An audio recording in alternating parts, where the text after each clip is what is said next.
મારું નામ દિલીપભાઈ પ્રેમજીભાઈ પરમાર, ગામ સૂર્યનગર.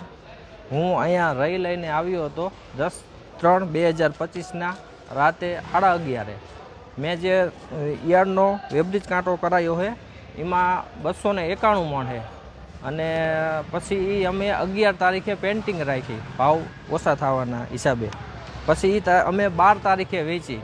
તો 12 તારીખે અમે એ રહી વેચી તો અમારે એ રહી થઈ 260 મણ, એટલે 31 મણનો વેરિએશન આવ્યો. આ બાબત મેં જ્યાં માલ ઉતાર્યો હતો એને જાણ કરી તો એ મારે હારે આવ્યા, દાગીના બધા ગણ્યા તો દાગીના કમ્પ્લીટ છે, ભરતી બરોબર છે. પછી અમે મહેશભાઈ પાસે રજૂઆત કરવા ગયા કે આનું અમારે શું કરવું, અમારે 30 મણનું વેરિએશન છે, 2-5 મણ હોય તો હકવી લે ખેડૂત, કોઈ કમ્પ્લેન કરતું નથી. આ 30 મણ છે એના હિસાબે અમે મહેશભાઈને આવી રીતની વાત કરી હતી. તો મહેશભાઈ કે પહેલાં તો કે તમારા ટ્રેક્ટર પાછળ કે બારા રહી ગયા હોય, 100% મને એવો વહેમ છે કે હું ઘરે બેઠા કેમેરા જોતો હતો, એ મહેનત કરતા છે.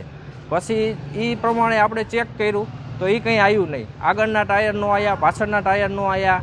પછી ક્યાં ઉતરાઈ કરી હતી, ક્યાં ઉતરાઈ કરી હતું એ જે આપણે પાછળનો ગ્રાઉન્ડ રહ્યો મેડીમાનો વાળો ગ્રાઉન્ડ જે કહે છે તો અહીંયા કેમેરા નહોતા. એક કેમેરો હતો પણ એ આજે અમે ઉતરાઈ કરી એ રેન્જથી બહાર છે.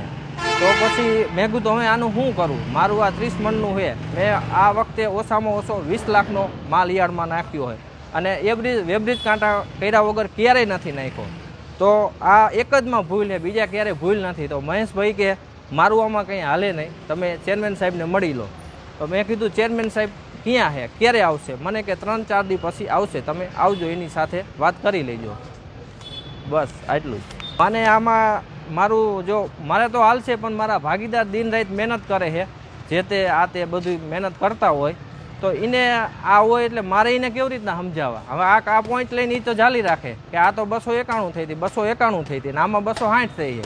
હવે એને મારે પૂરો હિસાબ કરવો પડશે જે આમાં પોઈન્ટમાં છે એ પ્રમાણે. મારું નામ સુમલાભાઈ છે, વાડી રાખી હતી કડિયાણા દિલીપભાઈ પ્રેમજીભાઈની, અને 291 મણ રહી હતી.